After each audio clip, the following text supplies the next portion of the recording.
Hello everyone, welcome to the channel Learn with Muskan Jindal. So in this video we will discuss one of the most important topic, operator overloading in C++.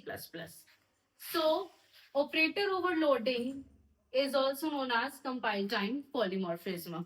हमने previous video में discuss किया था कि polymorphism to type का होता है, one is run time polymorphism and second is compile time polymorphism. तो compile time polymorphism हम दो मेथड से अचीव कर सकते हैं, एक तो फंक्शन ओवरलोडिंग की हेल्प से और एक हम ऑपरेटर ओवरलोडिंग की हेल्प से कंपाइल टाइम पॉलीमॉर्फिज्म अचीव कर सकते हैं. फंक्शन ओवरलोडिंग हम प्रीवियस वीडियो में डिस्कस कर चुके. सो इन दिस वीडियो हम ऑपरेटर ओवरलोडिंग को डिटेल में विद प्रैक्टिकल एग्जांपल डिस्कस करेंगे. So operator overloading works with user defined types. देखिए ऑपरेटर का मीनिंग आप समझते हैं, राइट? तो जैसे कि अगर हम एग्जांपल लेते हैं, चलो प्लस, जो प्लस है वो मेरा क्या है? ऑपरेटर है.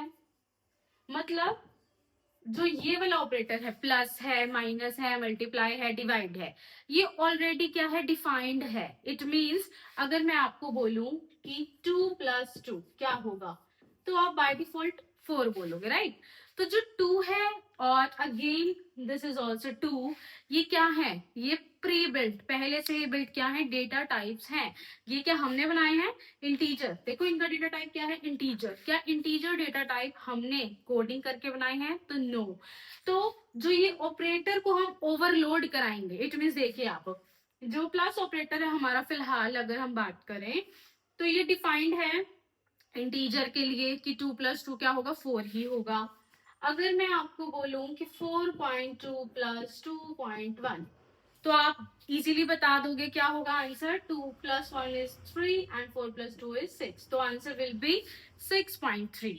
बट अगर मैं आपको बोलूं कि एक मैंने कोई कॉम्प्लेक्स ऑब्जेक्ट बनाया, या फिर मैंने कोई फैक्टोरियल या फ्रैक्शन टाइप का कोई ऑब्जेक्ट बनाया, और मैं आपको उसको प्लस कराने के लिए बोलूं, किसी कॉम्प्लेक्स ऑब्जेक्ट को प्लस कराने के लिए बोलूं, तो क्या हम डायरेक्ट उसको प्लस कर पाएंगे? Means with the help of C++ program, with the help of coding? तो इट्स नो. क्यों? क्योंकि जो कॉम्प्लेक्स नंबर्स को प्लस कराना है वो C++ में ऑलरेडी डिफाइंड नहीं है. वो हम लोग यूजर डिफाइन करते हैं एक क्लास कॉम्प्लेक्स टाइप की, और फिर उसे हम क्या करा सकते हैं? प्लस करा सकते हैं. मीन्स कॉम्प्लेक्स नंबर्स को प्लस कराना is already not defined, right? तो जो ऑपरेटर ओवरलोडिंग कंसेप्ट है, ये काम करता है सिर्फ यूजर डिफाइंड टाइप्स के साथ ही. मीन्स अगर आप सिर्फ प्री बिल्ट डेटा टाइप्स पे अप्लाई करोगे तो ऑपरेटर ओवरलोडिंग वर्क नहीं करेगा. मीन्स कोई फायदा ही नहीं है ना. अगर मैं आपको बोलूं कि मैंने यहाँ पे प्लस ऑपरेटर को क्या कराया? ओवरलोड कराया, तो ये तो पहले से डिफाइन है कि 2 + 2 4 होता है और इजीली वर्क करेगा C++ में.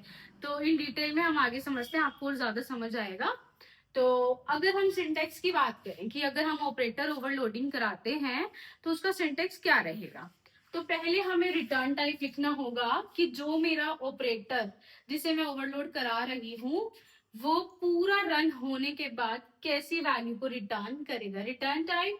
देन मुझे एक कीवर्ड ऑपरेटर लिखना होगा. ऑपरेटर जो है ये कीवर्ड है. अगर आपको किसी भी ऑपरेटर को ओवरलोड कराना है तो you have to write this keyword is mandatory. You must have to write this keyword operator, right? तो ऑपरेटर लिखने के बाद आप फिर वो वाला ऑपरेटर ही लिख डालोगे जो आप ओवरलोड कराना चाहते हो. फिर उसके बाद आप आर्ग्यूमेंट्स की लिस्ट दे दोगे, right? This is the syntax. For example, जैसे कि ये रिटर्न टाइप है कि जब ये मेरा ऑपरेटर, कौन सा ऑपरेटर? प्लस. जब ये मेरा प्लस ऑपरेटर पूरा रन हो चुका होगा, ओवरलोड हो चुका होगा, तो रन होने के बाद ये कॉम्प्लेक्स टाइप का ऑब्जेक्ट क्या करेगा? रिटर्न करेगा. और जब हम इस प्लस ऑपरेटर को क्या करेंगे? कॉल करेंगे. देखो आप इसको कैसे समझ सकते हो? आप इसको नॉर्मल फंक्शन समझ सकते हो. देखो हम फंक्शन बनाते हैं ना, तो फंक्शन में भी हम क्या लिखते हैं? पहले तो हम रिटर्न टाइप पे लिखते हैं, फिर हम उसमें कोई कीवर्ड नहीं लिखते, जस्ट लाइक फंक्शन नहीं लिखते उसमें. हम रिटर्न टाइप के बाद डायरेक्ट क्या लिखते हैं? फंक्शन का नाम लिखते हैं. बस इसमें फर्क क्या है कि इसमें हम ये ऑपरेटर कीवर्ड भी लिखेंगे, ठीक है? फिर हम उस ऑपरेटर का नाम लिखेंगे, और फिर जब इस ऑपरेटर को कॉल किया जाएगा तो हम कैसी आर्ग्यूमेंट्स पास करेंगे? कॉम्प्लेक्स टाइप की आर्ग्यूमेंट्स हम पास करेंगे, ठीक है। हम अभी प्रैक्टिकल एग्जांपल पढ़ेंगे तो और डिटेल में हमें समझ जाएगा। तो कुछ रूल्स होते हैं ऑपरेटर ओवरलोडिंग को अप्लाई करने के लिए। तो कुछ रूल्स जो होते हैं वो कुछ ये हैं। पहला रूल, सिर्फ आप एग्जिस्टिंग ऑपरेटर्स को ही ओवरलोड कर सकते हो। इट मीन्स कि आप कोई नया ऑपरेटर नहीं बना सकते। पहले से जो ऑपरेटर बने हुए हैं just like plus, minus, multiply, divide, आप सिर्फ उन्हें ही ओवरलोड कर सकते हो, राइट। देखो जैसे सेकंड पॉइंट है, साफ साफ लिखा हुआ है कि you can not create new operators, आप न्यू ऑपरेटर्स को नहीं बना सकते। थर्ड पॉइंट, कुछ ऑपरेटर्स ऐसे हैं जिन्हें आप ओवरलोड नहीं कर सकते। तो first is scope resolution operator, जिसे हम डबल कॉलन के साथ रिप्रेजेंट करते हैं। Second operator is dot operator, जिसे हम मेंबर एक्सेस ऑपरेटर भी बोलते हैं। Third operator is pointer to member, dot and star. तो पॉइंटर टू मेंबर ऑपरेटर को भी आप ओवरलोड नहीं कर सकते। Next operator is size of operator, इसे भी नहीं कर सकते आप। And next operator is ternary operator, तो आप टर्नरी ऑपरेटर को भी ओवरलोड नहीं कर सकते। These are some rules and these are some operators which you can not overloaded. Next point is overloaded operators must have at least one operand that is user defined. अभी just हमने पहले discuss किया कि अगर दोनों ही मेरे ऑपरेंड यूजर डिफाइंड ना होके इनबिल्ट डेटा टाइप्स होंगे तो ओवरलोडिंग का कोई मतलब ही नहीं है। तो आपका एटलीस्ट मतलब कम से कम एक ऑपरेंड आपका यूजर डिफाइंड होना चाहिए ऑपरेटर को ओवरलोड करने के लिए। And next point is you can overload operators as member functions और फ्रेंड फंक्शंस। आप ऑपरेटर्स को ओवरलोड कैसे कर सकते हो? आप क्लास का ही या तो एज अ मेंबर फंक्शन उसे बनाओ या फिर आप उसे उस क्लास का फ्रेंड फंक्शन बनाओ, तब जाके आप उस ऑपरेटर को क्या कर सकते हो? ओवरलोड कर सकते हो, ठीक है। तो now let's take an example, practical example, जिससे हम ज्यादा अच्छे से समझेंगे ऑपरेटर ओवरलोडिंग को। तो देखिए, first we have to write hash include iostream, हमारी इनपुट आउटपुट स्ट्रीम फाइल को इंक्लूड करने के लिए। Second is using namespace STD and then I am creating a class. किस नाम से क्लास बना रही हूं मैं? कॉम्प्लेक्स, बिकॉज अभी हमने जस्ट डिस्कस किया था कि कॉम्प्लेक्स नंबर्स को बाय डिफॉल्ट हम C++ में क्या नहीं कर सकते? ऐड नहीं कर सकते। तो इस वाले एग्जाम्पल में हम कॉम्प्लेक्स नंबर्स को क्या कराएंगे? प्लस कराएंगे, ठीक है। दैट्स वाई हम इस वाले एग्जाम्पल में प्लस ऑपरेटर को क्या कराएंगे? ओवरलोड कराएंगे। तो देखिए, मैंने क्लास बनाई कॉम्प्लेक्स, उसमें मैंने दो इसके वेरिएबल्स लिए, मेंबर्स लिए, एक रियल लिया और एक इमेज लिया। इनका डेटा टाइप क्या रहेगा? फ्लोट रहेगा, राइट। अभी मैंने इनकी वैल्यू को इनिशियलाइज नहीं किया, I am just creating these variables, float, real, comma, image. Public block बनाया मैंने, पब्लिक ब्लॉक में मैंने कॉम्प्लेक्स, देखो मेरी क्लास का नाम भी कॉम्प्लेक्स और इसका नाम भी कॉम्प्लेक्स, तो क्लास का नाम जो होता है उसी नाम से हम क्या बनाते हैं? कंस्ट्रक्टर। तो ये मैंने बनाया कंस्ट्रक्टर। कंस्ट्रक्टर बनाया तो मैंने फ्लोट टाइप का एक वेरिएबल लिया आर और उसको मैंने डिफॉल्ट वैल्यू दे दी। मैं यहाँ पे देखो कौन सा कंस्ट्रक्टर बना रही हूँ? Default constructor. आर की वैल्यू दी मैंने 0, फ्लोट आई बनाया, आई की वैल्यू भी मैंने क्या दी? 0, ठीक है। और देखिए इसके अंदर मैंने रियल, जो ये मेरा ये वाला वेरिएबल था रियल, इसको मैंने असाइन कर दी आर की जो भी वैल्यू होगी और इमेज को मैंने असाइन कर दी आई की जो भी वैल्यू होगी। इट मींस अगर मेरा यूजर कॉम्प्लेक्स का जब ऑब्जेक्ट बनाएगा, अगर कोई वैल्यू पास करता है तो वो वाली वैल्यू किस में जाएगी? रियल और इमेज में। अगर मेरा यूजर ऑब्जेक्ट बनाते हुए कोई भी वैल्यू पास नहीं कराता, किसके लिए? रियल और इमेज के लिए, तो बाय डिफॉल्ट 0 और 0 उनकी वैल्यू चली जाएगी, राइट। तो आइए नेक्स्ट, यहाँ मेरा कंस्ट्रक्टर खत्म होता है। उसके बाद complex return type, return type बताते हैं हम। तो मैंने बोला कि कॉम्प्लेक्स टाइप का ही कुछ रिटर्न करेगा ऑपरेटर। कौन से ऑपरेटर को मैं ओवरलोड करा रही हूँ? प्लस। और जब हम इस प्लस को कॉल करेंगे तो हम कैसी आर्ग्यूमेंट्स पास कराएंगे? कॉम्प्लेक्स टाइप की। कॉम्प्लेक्स देखो क्या है ये कॉम्प्लेक्स? कॉम्प्लेक्स कोई बिल्ट इन डेटा टाइप नहीं है। Complex is my class which I am creating, ठीक है। तो मैंने बोला कि जब हम इसे कॉल करेंगे प्लस को तो हम एक कॉम्प्लेक्स टाइप का ही आर्ग्यूमेंट पास कराएंगे।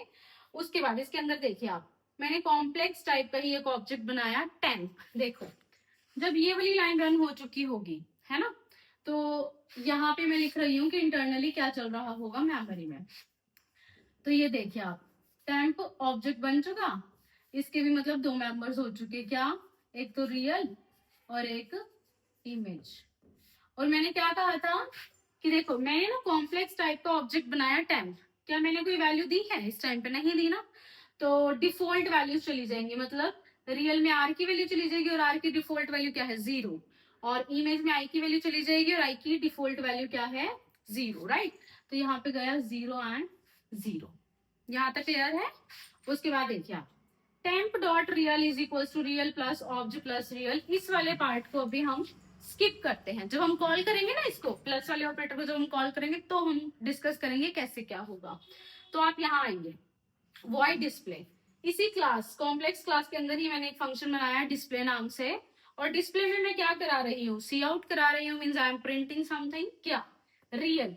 रियल मतलब जो रियल वाला पार्ट की वैल्यू होगी वो वैल्यू प्रिंट हो जाएगी, और डबल कॉर्ड्स के अंदर प्लस है तो ये एज इट इज प्रिंट हो जाएगा। इमेज, इमेज वाले पार्ट के अंदर जो भी वैल्यू होगी वो वैल्यू प्रिंट हो जाएगी, और आई जो है वो डबल कॉर्ड्स में है तो एज इट इज प्रिंट हो जाएगा। एंड देन एंडर मीन्स मेरा न्यू लाइन ऑपरेटर, मेरा कंट्रोल जो है वो नेक्स्ट लाइन में आ जाएगा, ठीक है।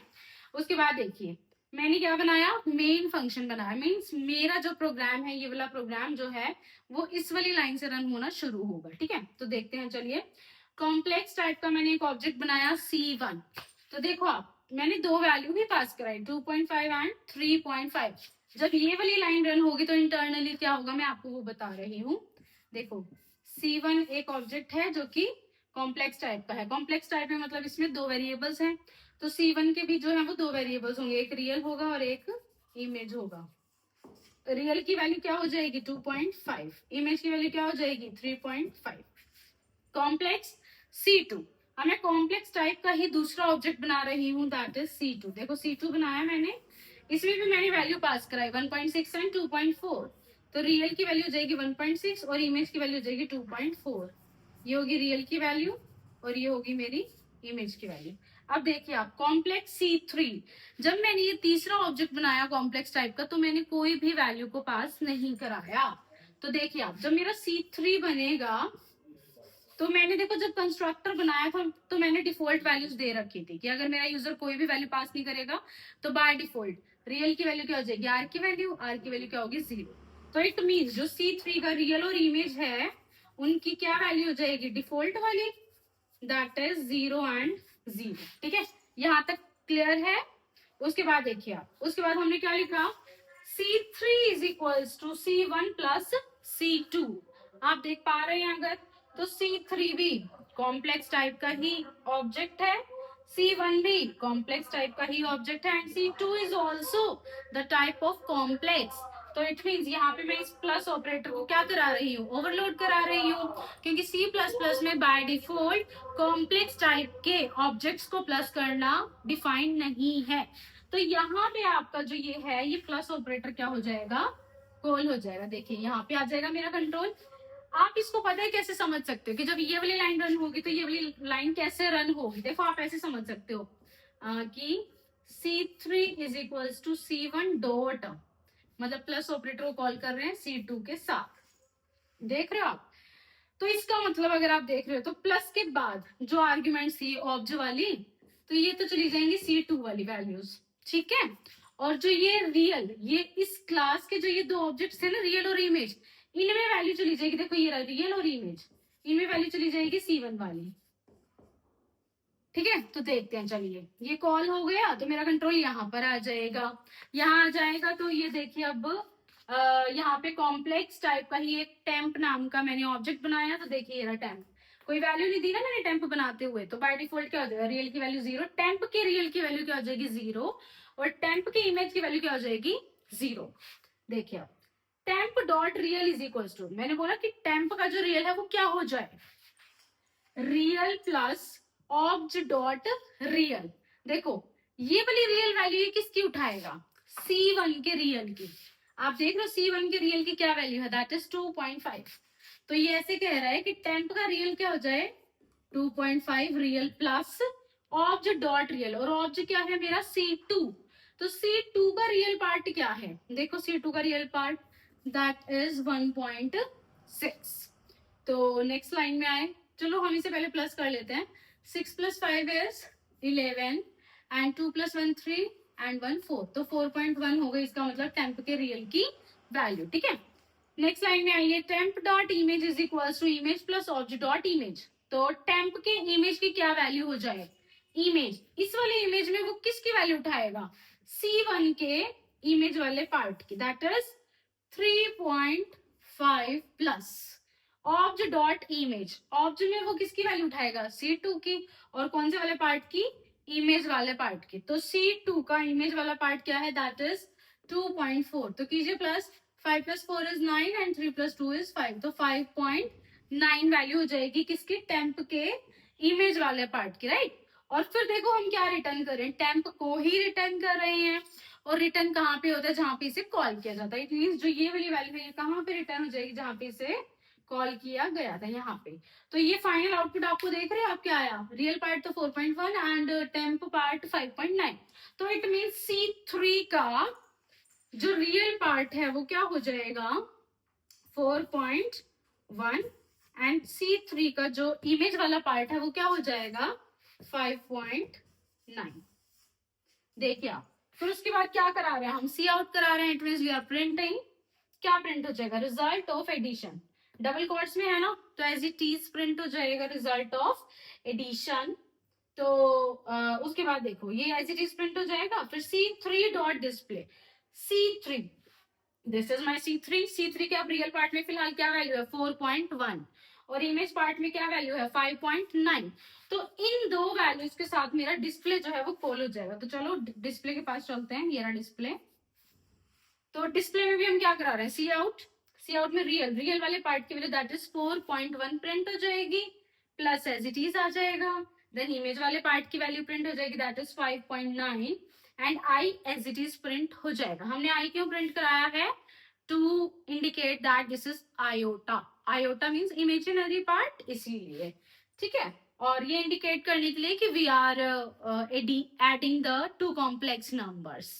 ठीक है, उसके बाद डिस्प्ले के बाद return 0 and now my program is over. तो फाइनल अगर हम आउटपुट देखें कि मेरे यूजर को ऑन द स्क्रीन क्या नजर आएगी, तो पहले तो देखो ये नजर आएगा रिजल्ट ऑफ एडिशन, क्योंकि यहाँ पे तो हम कुछ भी प्रिंट नहीं करा रहे।